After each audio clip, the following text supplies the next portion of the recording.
Halo guys, balik lagi ke channelnya Om David, Om David Sulkata Farm. Kali ini video Om David mau ngebahas balik lagi soal sulcata jumbo. Kenapa sulcata jumbo lagi Om David? Ya karena ada teman Om David yang ngeluh sama Om David. Kasian ya, yang ngeluh dikomplain sama istrinya karena beli sulcata jumbo, sulcatanya itu ngerusak dia punya halaman rumah, tanaman-tanaman, udah gitu bau, udah gitu juga boros makannya, nggak ada tempat, dan minta Om David bayarin sulcata jumbonya. Jadi gini, ini Om David ngingetin lagi aja buat teman-teman sekalian yang memang terkena virus untuk beli sulcata jumbo. Virusnya bisa virus positif, bisa virus dalam artian akan berdampak buruk pada kalian yang memang belum siap untuk memelihara sulcata jumbo. Jadinya ya harus berantem sama orang rumah gitu. Karena memelihara sulcata jumbo dengan memelihara baby sulcata itu sangat berbeda, 100% berbeda. Sulcata itu termasuk hewan yang agresif, hewan yang aktif, hewan yang butuh space yang luas kalau dia sudah adult atau dewasa. Jadi bukan lagi seperti pet atau hewan peliharaan yang lucu seperti pada saat dia kecil, baby, nggak punya daya rusak yang tinggi gitu. Jadi kalau kalian hanya tren ikut-ikutan beli sulcata jumbo, saya sangat miris. Kasihan sama sulcatanya, kasihan juga sama kalian. Jadi kalian tuh jangan sembarangan ikut-ikutan. Lagi tren apa beli, tren apa beli. Ya kalau murah lah, kalau mahal terus dampaknya ke kalian jadinya seperti ini, ya saya kasihan juga, prihatin juga. Dan saya bukan yang nggak mau bayarin sulcata jumbonya kalian. Saya sih senang-senang aja bayarin sulcata jumbo dengan harga miring. Cuma saya juga harus melihat komposisi di farm saya itu sulcatanya udah berapa. Saya ngasih makan mereka udah cukup apa belum. Kalau ditambah terus juga bisa merusak harmonisasi yang ada di farm, perbandingan jantan betina, kemudian harus menambah ekstra pakan, ekstra cost dan lain sebagainya. Belum lagi biaya adopsi untuk beli sulcatanya, kan seperti itu. Sekarang ini kan sulcata kan memang lagi rame ya, yang jumbo-jumbo itu banyak dimasukin sama rekan-rekan teman kita importir. Ya kalau saya memang mau, saya ada dana untuk borong, untuk beli. Cuman ya saya sendiri sudah punya sulcata jumbo ada 15 ekor, udah lebih daripada cukup. Kenapa Om David nggak nambah terus? Ya buat apa? Kalian tuh nggak tahu, nggak semanis atau seperti apa yang kalian pikirkan gitu. Nggak seperti itu. Kalian yang belum pernah mencoba mungkin berpikirnya enak, ATM berjalan, auto kaya, itu adalah informasi yang kenyataannya tidak seperti itu. Ya bisa dibilang misinformation lah. Kenapa? Kebanyakan kalian yang belum coba itu hanya melihat apa yang orang lain tampilkan, hal-hal yang manisnya saja. Kalian juga hanya mendengar omongan-omongan orang yang bisa saja omongan-omongan itu orangnya sendiri yang ngomong, tidak pernah terjun langsung atau praktek sendiri gitu. Saya kasih contoh ya. Sulcata jumbo yang beredar itu di pemikiran teman saya yang beli sulcata jumbo. Mereka berpikir beli sulcata jumbo itu investasi. Kemudian dari sulcata jumbo yang dibeli itu sepasang, 2 pasang, mereka ngebragoh kocek. Ada yang per ekor 15 juta, ada yang per ekor 20 juta. Mereka berpikir sulcata itu pasti kawin, ya.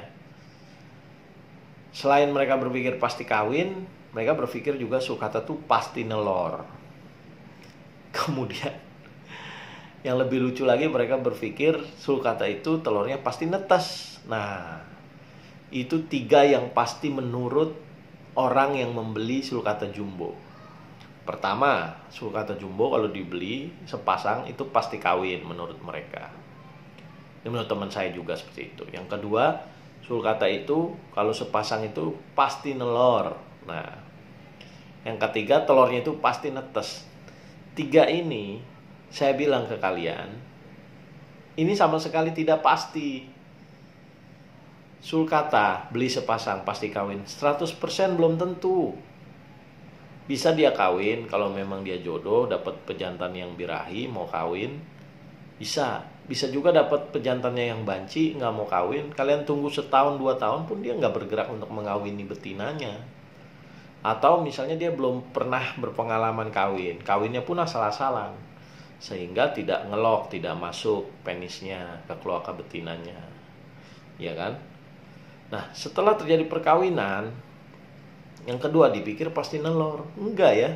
Saya punya betina aja ada yang udah dikawinin selama, mungkin saya udah jalan 4 tahun. Saya udah lihat dia dikawinin mungkin seminggu itu adalah 2-3 kali dengan jantan yang berbeda. Tapi sampai sekarang nggak nelor-nelor.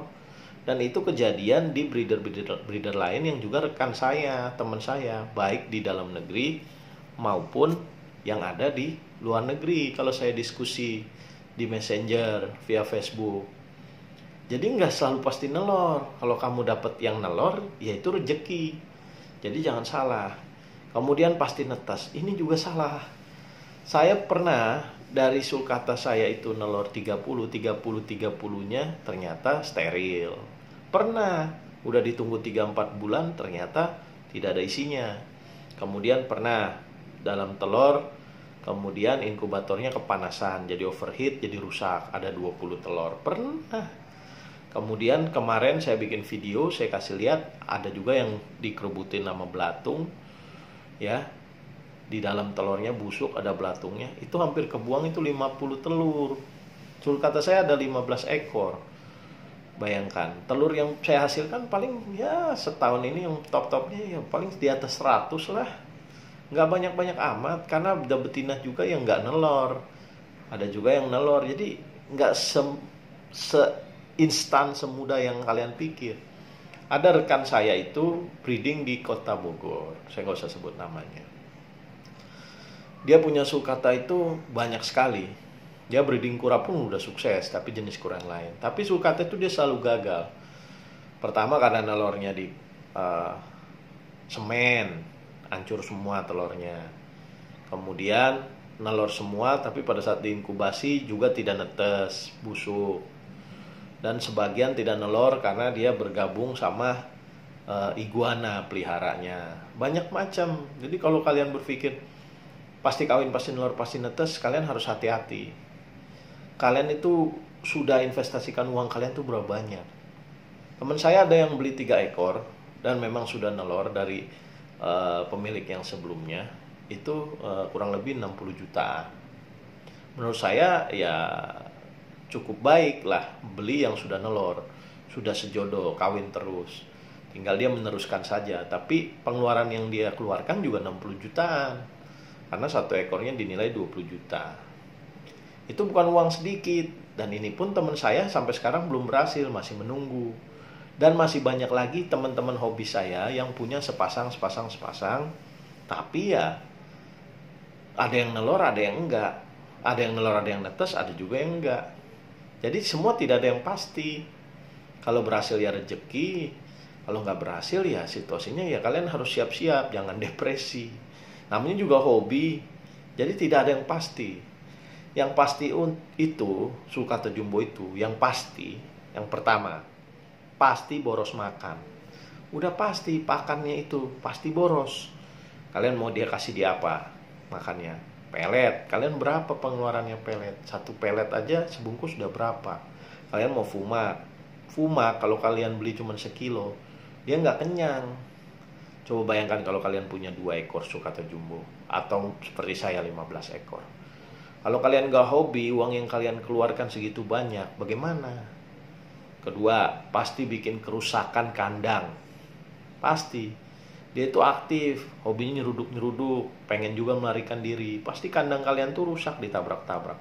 Entah temboknya lah, entah pagernya lah. Ya kan?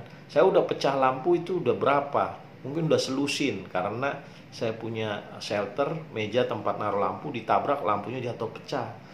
Saya beli lampu yang 250 watt, harganya udah berapa? Udah 150 ribu. Saya sudah selusin ganti lampu. Coba kalian pikir, bayangkan. Satu, pasti boros makan. Dua, pasti bikin kerusakan kandang, taman, atau sesama kura yang dirawat bareng. Pasti diseruduk, ditabrak. Sulcata jumbo tuh seperti itu, seperti banteng. Dia bisa adu banteng. Lihat video-video saya. Kemudian, selain dia ngerusak kandang, ngerusak taman, ya, merusak rumput, merusak keindahan yang kalian buat, estetika buat taman pasti rusak semua tuh sama sulcata jumbo. Sesama kura juga ditabrak-tabrakin rusak. Kalian kalau rawat gabung sistem koloni pasti sulcatanya nggak mulus, ancur-ancuran, itu kerapasnya ditabrak-tabrakin sama dinaikin. Kemudian dia itu pasti buang duit. Buang duitnya apa? Ya beli sulcata jumbo tuh nggak murah. Ada yang 10 juta, ada yang 15 juta, ada yang 20, ada yang 25 juta, bahkan bisa lebih.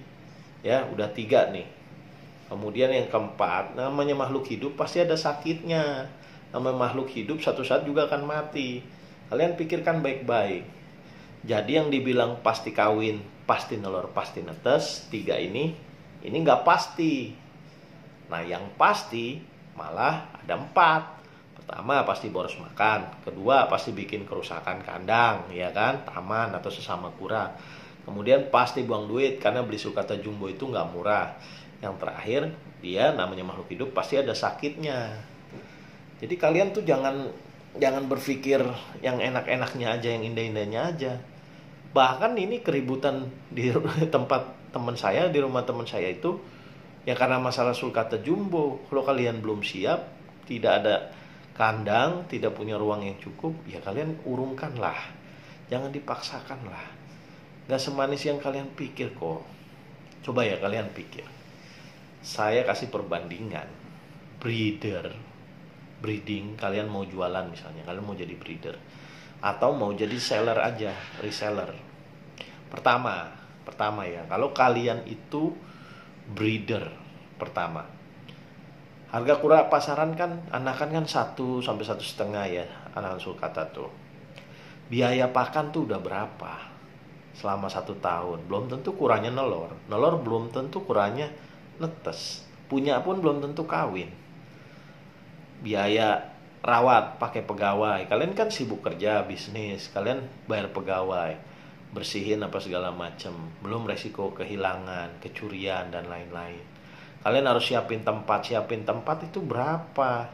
Kalau kalian punya lahan, kalau kalian mesti beli dulu tempatnya, sewa dulu, ya lebih amsyong lagi. Terus kalian mau kasih dia pakan apa? Fumak berapa duit? Kaktus centong, ya kan? Pumpkins, labu-labuan, pelet, belum kalian bayar listrik buat lampunya, belum buat airnya, ya kan? Biaya pakan, gaji kipernya, Kemudian dari telur, ya itu nggak seperti unggas yang 3 minggu netes. 3 bulan paling cepat, kadang 4 bulan. Lahir pun belum bisa langsung dijual, masih terlalu orok. Dikip lagi sama kamu 1 bulan, kadang 2 bulan. Di saya aja anak kan masih ada yang usianya 3-4 bulan. Persaingan jual beli sulcata itu teramat banyak. Gimana mau jualnya? Orang mau belinya sekali partai banyak, partai besar. Kalian mau untung apa? Kerugian kalian udah banyak kosnya. Gaji, pakan, listrik, air, dan lain-lain. Kalian mau banting harga sampai bagaimana buat untung, buat cuan, ya? Nah, coba bandingkan kalau kalian jadi reseller, harga kura sama, 1 juta, 1.500.000. Kalian reseller, kalian sudah beli dari anakan, beli banyak sehingga lebih murah. Kemudian langsung siap jual, kalian bisa langsung pasarin, bisa langsung profit, ya kan? Anakan makannya juga dikit, beda sama emak bapaknya indukannya. Jadi lebih enak jadi reseller daripada jadi breeder. Ya, kalau kalian hobi kayak saya aja ya, Kalian pikir saya udah BEP. Jadi kalian jangan melihat ini seperti yang orang-orang bilang punya sulcata jumbo itu punya ATM atau kaya dan lain-lain. Hati-hati. Coba ya kalian pikir, kenapa diimpor capek-capek oleh para importir ya, puluhan ekor, ratusan ekor ya. Kenapa mereka nggak ternak aja? Kenapa mereka jual? Kalau memang benar apa yang rumor beredar dengan kenyataan, lebih baik kan sudah diimpor kan dipelihara aja. Dipelihara supaya apa? Supaya otok kaya. Supaya anakannya banyak, anakannya aja yang dijual. Lah kenapa indukan-indukannya semua beredar dijual?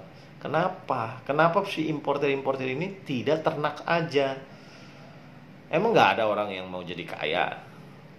Ya kan?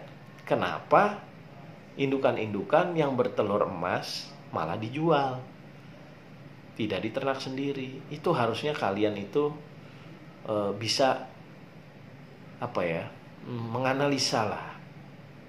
Memang importer itu ya bisnisnya jual beli, itu mah normal dan itu sah-sah aja. Memang bisnis dia jual beli. Cuman kan kalau memang jadi breeder itu bisa lebih kaya daripada dia jual nih, kenapa nggak jadi breeder aja ternak? Paham nggak maksud saya? Kalian tuh hati-hatilah. Jangan mudah tergiur, jangan seperti tren. Saya juga sudah menjadi contoh. Kalau saya memang hobi, banyak juga indukan saya yang mati, banyak juga anakan saya yang gagal. Yang ada seberapa yang ada saya lepas adop karena saya juga nggak punya waktu untuk pelihara anakan-anakan tersebut. Saya yakin orang yang hobi akan meluangkan waktu untuk merawat anakan-anakan saya lebih baik. Apalagi dia berani membayar. Paham kan maksud saya? Jadi hati-hatilah, jangan gegabah. Uang itu lagi sulit dicari dalam keadaan-keadaan saat ini, ekonomi lagi agak sulit. Kalau kalian memang punya pohon duit, kalian memang anak sultan, ya monggo-monggo silakan aja. Tapi jangan terbuai oleh mimpi-mimpi indah yang kenyataannya tidak seperti itu. Ya buat teman saya, saya juga mohon maaf, saya nggak bisa bayarin. Ya karena dananya sebenarnya ada, tapi saya merasa saat ini udah cukup lah di farm saya, indukan-indukan yang saya punya. Kalau memang saya berniat ya mumpung lagi banjir di pasaran indukan ya pasti saya juga udah ikut-ikutan beli atau borong. Tapi kan nggak apa-apa. Sekali lagi saya juga bilang, kadang-kadang apa yang dibilang orang itu orang nggak percaya. Apa yang dibilang saya orang nggak percaya. Ya nggak apa-apa. Kalian ngerasain dulu. Setelah ngerasain kalian baru tahu. Nah, kalian bisa berpikir sendiri. Oke. Terima kasih buat teman-teman yang udah nonton.